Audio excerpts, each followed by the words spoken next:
Olá, bom dia. Sabe aquele sentimento de chateação guardado na memória, que não sai, que não vai embora de maneira alguma? Esse sentimento é a mágoa. Sobre ele a gente vai falar um pouco hoje no Minas Entrevista. Para falar sobre esse assunto, a gente recebe o psicoterapeuta Fernando Vieira Filho. Fernando, seja muito bem-vindo. Muito obrigado, Wallace, pelo convite. Fernando, diante aí de um mundo agitado, moderno, com tantas oportunidades, por que um sentimento como esse, que é comum, né, entre muitas pessoas e que muitas delas desconhecem, por que esse sentimento persiste ainda na população? O Wallace, ele persiste pelo simples fato de que o ser humano ama. E se o ser humano ama, ele corre o risco de se decepcionar. E a decepção é que leva à mágoa, que nada mais é do que um amor machucado, um amor ferido, um amor ressentido, e que na realidade o nome verdadeiro que a gente deveria usar é ódio. Mas o ódio é uma palavra pesada e as pessoas gostam de usar a palavra mágoa. Mas a mágoa, ela surge de onde? Do amor. Fernando, você fala do amor. As pessoas de hoje, elas têm dificuldades para conseguir administrar os sentimentos. Elas conseguem administrar, às vezes, uma rotina, o trabalho, o estudo, mas e o sentimento interno? Isso, Wallace.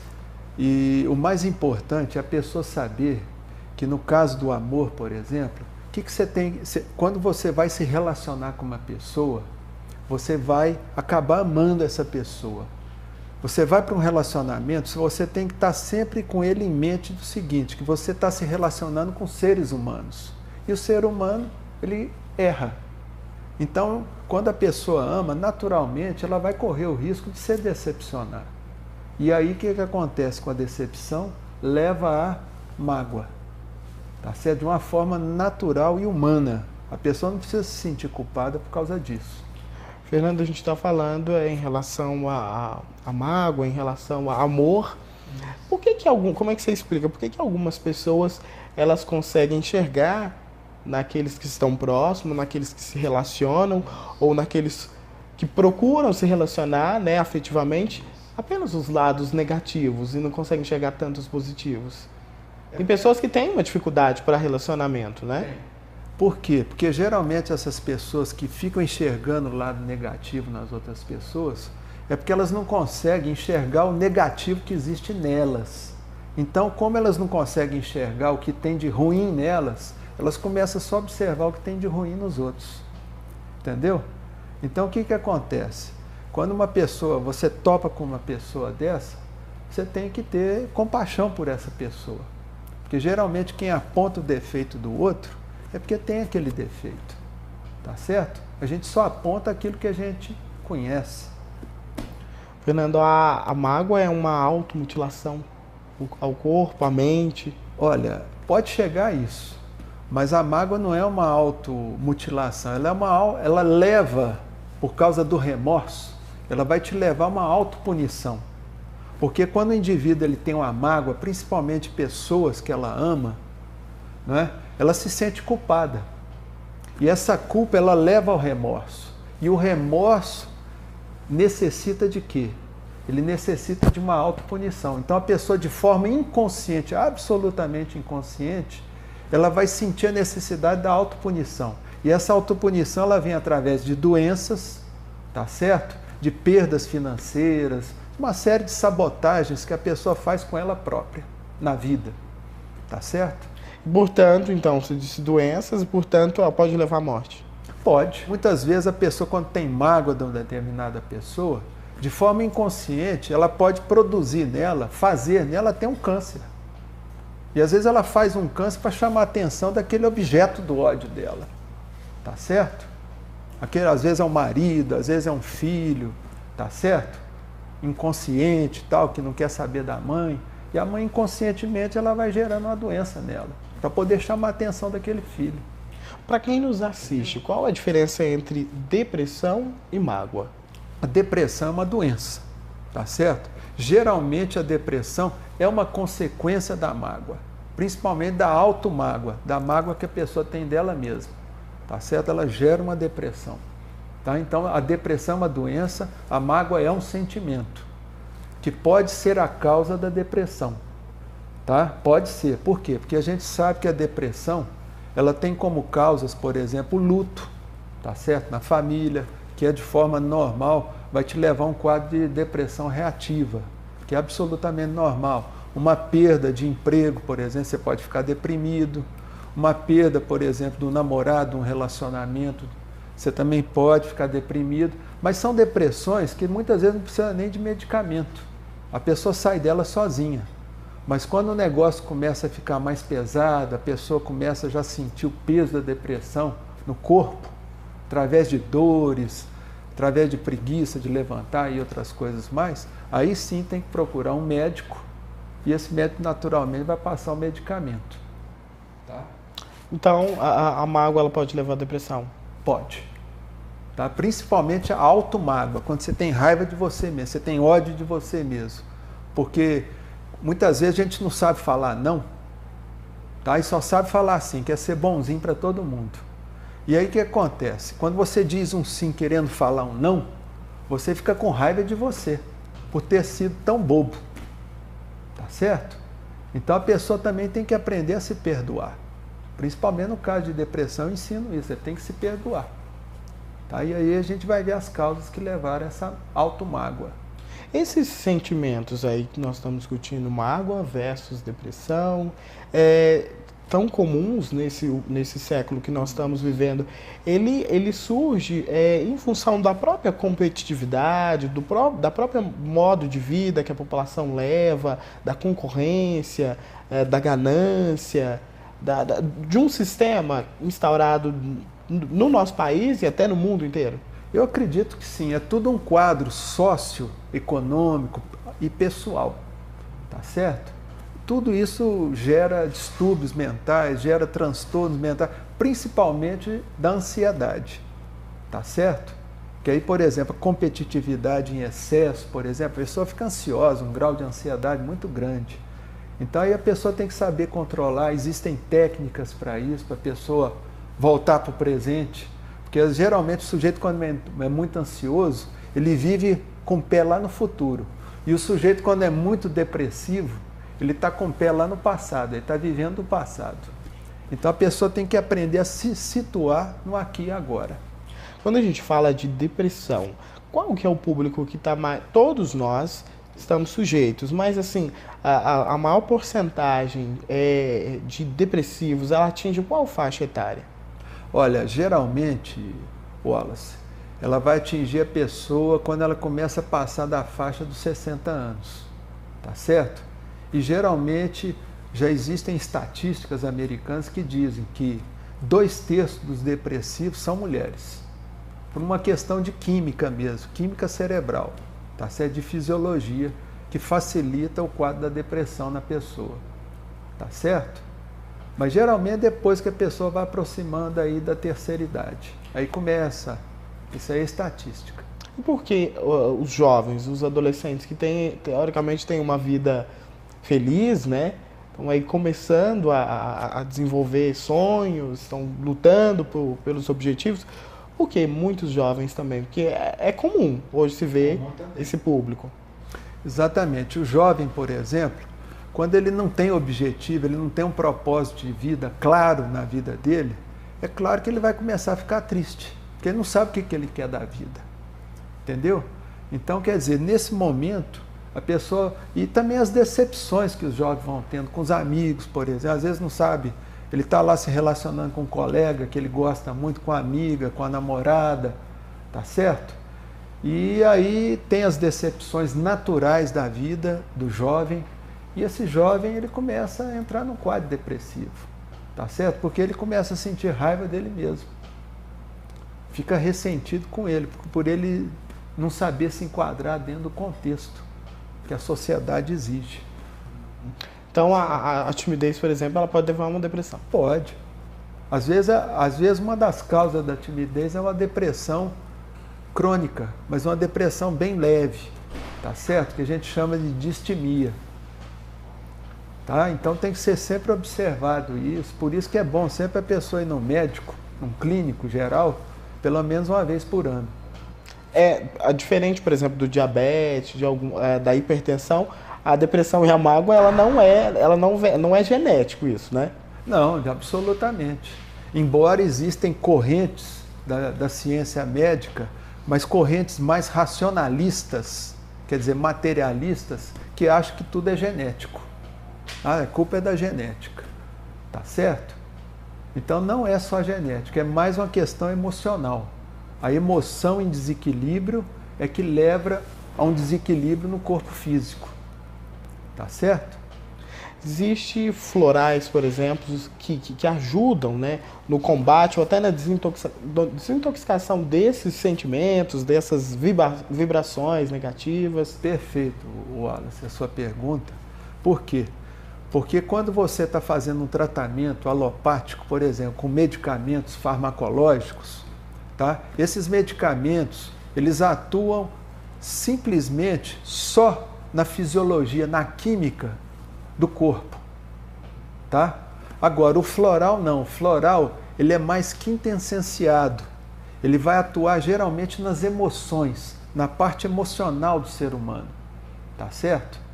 Então, quer dizer, os medicamentos alopáticos, junto com os remédios florais, eles vão fazer uma interação extraordinária na vida da pessoa e para a cura da pessoa.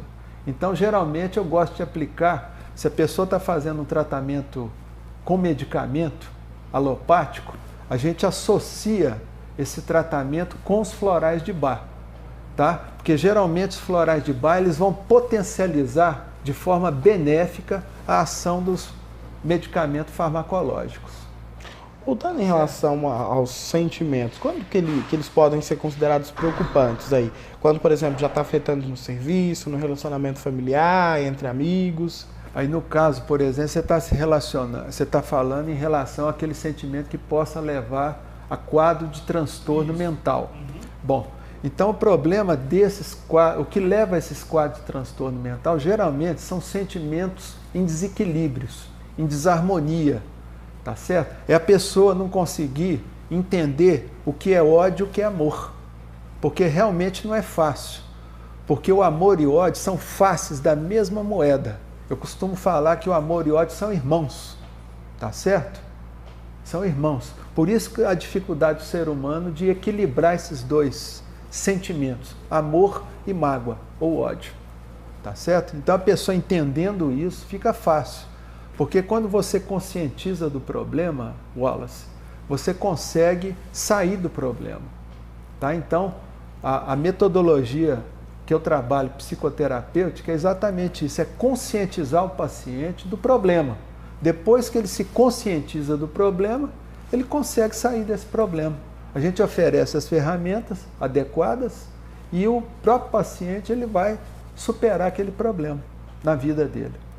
Fernando, por às vezes desconhecer, ter quadros anteriores dentro da família, a própria família, quando se depara com uma situação dessa, um ente aí, um parente, acaba não tendo como, né? Acaba não sabendo como lidar. Qual que é a dica que você dá aí para as famílias, né? Que perceber ou que tiver nesse exato momento passando por isso dentro de casa?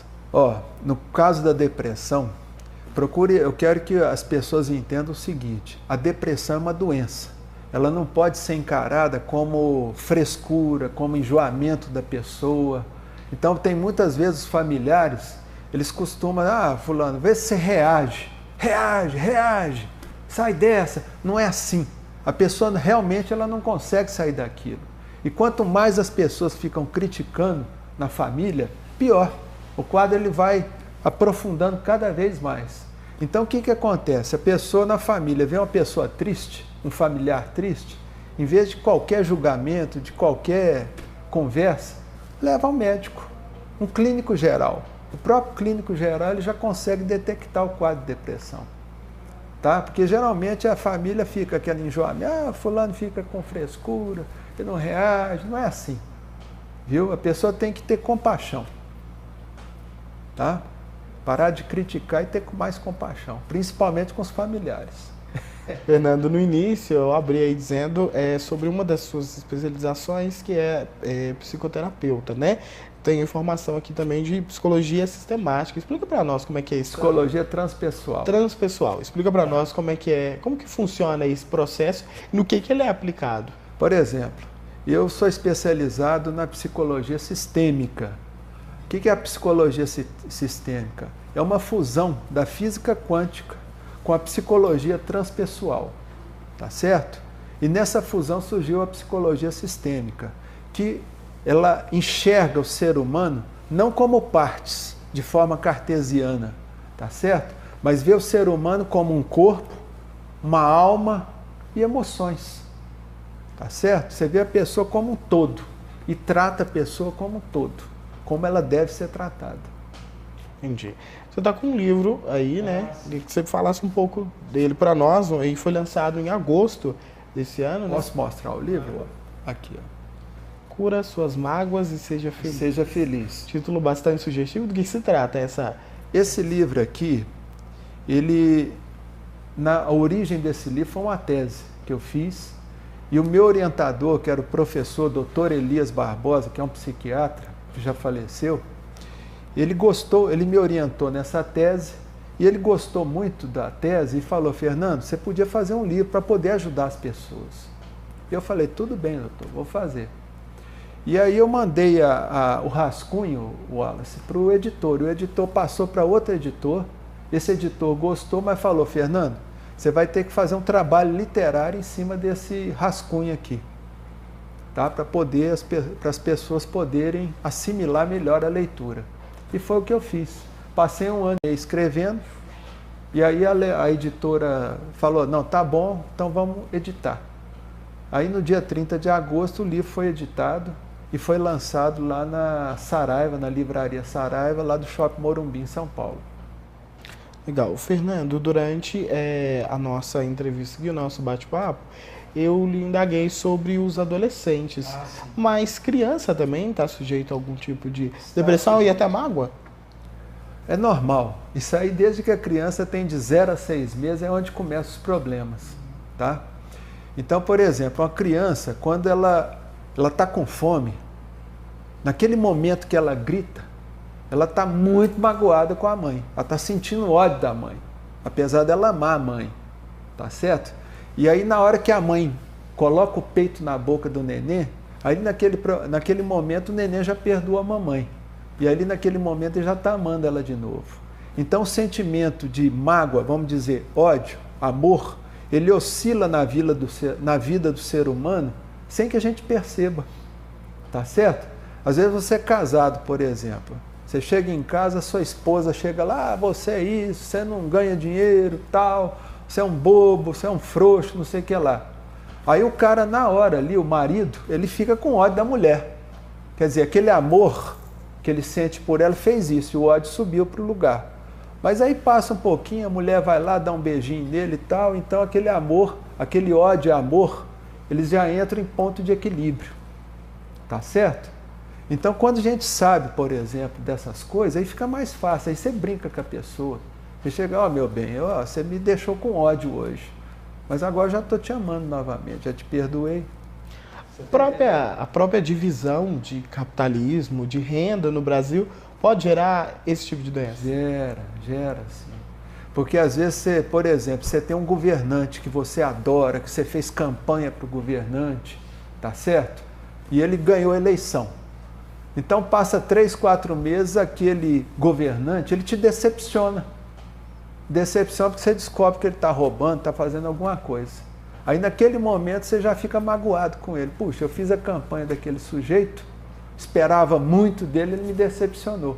Você decepcionou, você colheu a mágoa de forma instantânea, tá certo? Mas no caso de político, por exemplo, você não pode esperar nada.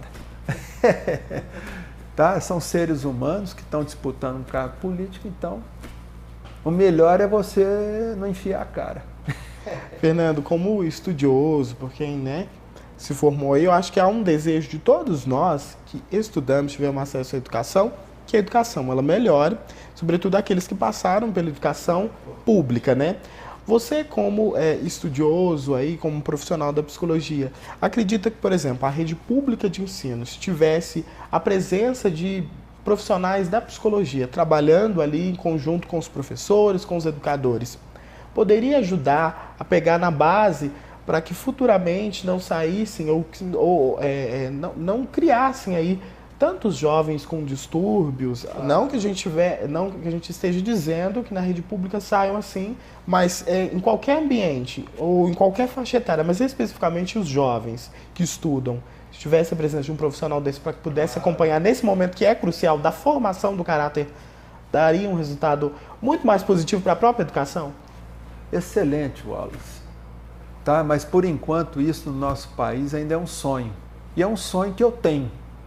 Quer dizer, eu ainda sonho isso para os meus netos, sonho isso para os meus bisnetos. Tá? Eu, por exemplo, eu cheguei a estudar na rede pública ainda. Eu ainda peguei uma fase de rede pública muito boa no Brasil. Tinham profissionais de alto gabarito. Tá certo? Mas infelizmente agora por uma questão de salário, entendeu? Eu imagino que isso é difícil conciliar dentro da rede pública por causa da gestão do próprio órgão público. A gente, infelizmente, no Brasil, a gente não está vendo isso.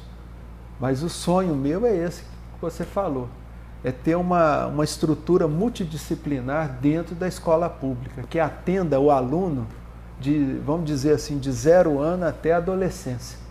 Tá certo? Isso é fundamental. Em alguns países, por exemplo, eu morei nos Estados Unidos e frequentei uma escola lá que era pública e eu vi isso lá, tá certo? Uma estrutura multidisciplinar bem entrosada entre professores, psicólogos, beleza, tá certo? Mas no Brasil ainda é um sonho para nós, tá? Fernando, se livrar desses sentimentos, você daria como uma dica, por exemplo, para que não utilize medicamentos, para que não necessite até de profissionais acompanhando, seria, por exemplo, se amar, buscar ocupar a mente com atividades, com esporte, com fazer o bem ao próximo? Talvez esse seria o melhor remédio de todos. Isso que você falou é excelente, mas eu vou deixar uma dica aqui que eu aprendi com um professor meu, que era psiquiatra, tá certo? Ele dizia o seguinte, que do ser humano nós devemos esperar só 2 coisas, coices e alfinetadas. O que vier de bom é lucro. Pronto. Você fazendo isso, você não vai provavelmente se decepcionar tão fácil com o ser humano. Mas tudo isso que você falou, esporte, tudo isso é importantíssimo. Ocupar a mente, é ideal. Tá certo? Então nós vamos aproveitar e entrar no âmbito mais particular. Estudar a mente humana ou o comportamento humano, não sei qual que é a melhor definição. O que te levou para esse caminho? Primeiro eu conheci o meu sogro, que é o Dr. Elias Barbosa. Eu conheci ele na década de 70, no final da década de 70, mais ou menos em 1978. Tanto é que meu livro aqui se passa em 1978, em homenagem, foi quando eu conheci meu sogro. O meu sogro ele teve uma influência muito grande na minha vida pelo exemplo dele, de médico, humanitário que ele era. Inclusive as consultas do meu sogro, elas tinham horário para começar, mas não tinha horário para acabar. Tá certo? Ele às vezes atendia um paciente 2, 3 horas e não preocupava com o horário. Tá certo? E a metodologia dele, psicoterapêutica, é o que eu coloquei aqui no livro. Tá certo? Que eu acho uma metodologia extraordinária, que ele juntava tudo. Juntava Freud, Jung, Lacan e fechava tudo, vocês sabem com o quê? Com as noções da doutrina espírita. Quer dizer, com o cristianismo, com o evangelho do Cristo. Porque eu acho, é igual meu sogro falava, o doutor Elias, ele dizia o seguinte, que se o ser humano entendesse o que está escrito no evangelho, tá certo? No evangelho, no Novo Testamento, e seguisse realmente o que está lá, ninguém precisaria de médico, de psicólogo, de nada. Não existiria miséria, falta de dinheiro, nada. Todo mundo ia ter abundância na vida, em todos os sentidos. Era só seguir o que está escrito no Evangelho. Fernando, mesmo estudando, mesmo acompanhando, vendo o exemplo ou o problema alheio, é possível ficar blindado ou você se pega às vezes, ou já se pegou? é difícil a gente não se envolver com o sofrimento do ser humano, tá certo? Não seria até humano a gente falar, não, eu consigo ficar blindado. Não. É claro que a gente sofre também com sofrimento alheio. Só que como a gente trabalha dentro dessa área, a gente aprende também a ter uma visão, vamos dizer assim, de helicóptero, tá? Você olhando por cima, para você não se envolver muito no problema, tá certo? Porque senão você não consegue nem trabalhar o paciente, você não consegue ajudar o paciente, tá certo? Se você envolver dentro do problema dele. É por isso que às vezes eu não gosto muitas vezes de atender parente muito próximo, tá? Por causa do envolvimento. Então é sempre bom o profissional ele tentar manter uma certa distância dentro da ética, tá certo? É claro que a gente é humano, mas a gente também tem que ser profissional. Durante aí a nossa entrevista eu disse muito sobre se tratar de uma doença do século XXI, mas é um problema que já se arrasta há algum tempo, alguns séculos atrás, desde que a humanidade existe. Só mudou de nome, viu, Wallace? Só mudou de nome. Por exemplo, a depressão, no começo do século XX, os poetas, o povo chamava assim, é o mal do amor. Mal do amor à depressão. Por quê? Porque geralmente a pessoa que estava deprimida, aqueles poetas, Castro Alves, Olavo Bilac, etc. e tal, eles morreram jovens por quê? Porque eles eles fizeram uma tuberculose, vamos dizer assim, entre aspas, tá certo? Tanto é que a tuberculose no começo do século chamava mal do amor. O pessoal chamava mal do amor, porque todo mundo que amava acabava tendo uma doença dessa.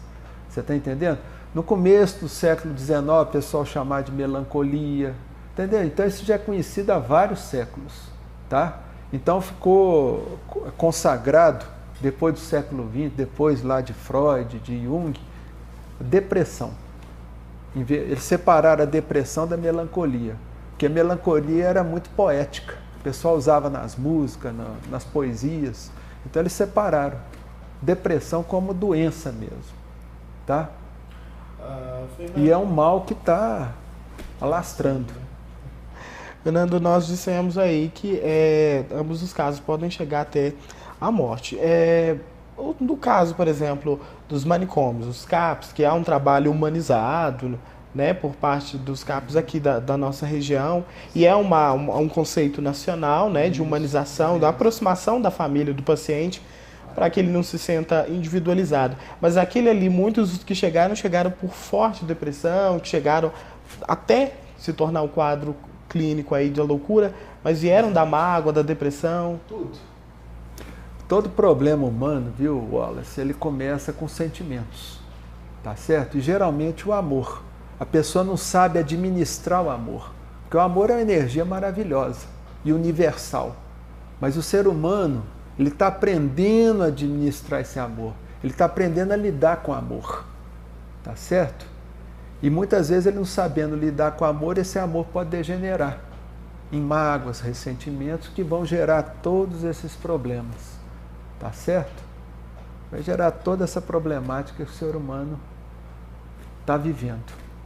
Fernando, a indicação para quem está em casa seria em 2 palavras: orai e vigiai. Excelente. Essa recomendação, orai e vigiai, de Jesus, excelente. E procurar sempre lembrar o que está no Evangelho. Perdão. Perdão é fundamental na vida do ser humano. Tá certo? E esperar do ser humano o quê? Coices alfinetadas. O que vier de bom, vamos agradecer a Deus, que é lucro. Nanda, a gente vai agradecer a sua presença, a sua entrevista. Muito obrigado. Você de casa também, muito obrigado pela audiência e pela companhia. No próximo sábado, nesse mesmo horário, Minas Entrevistas está de volta.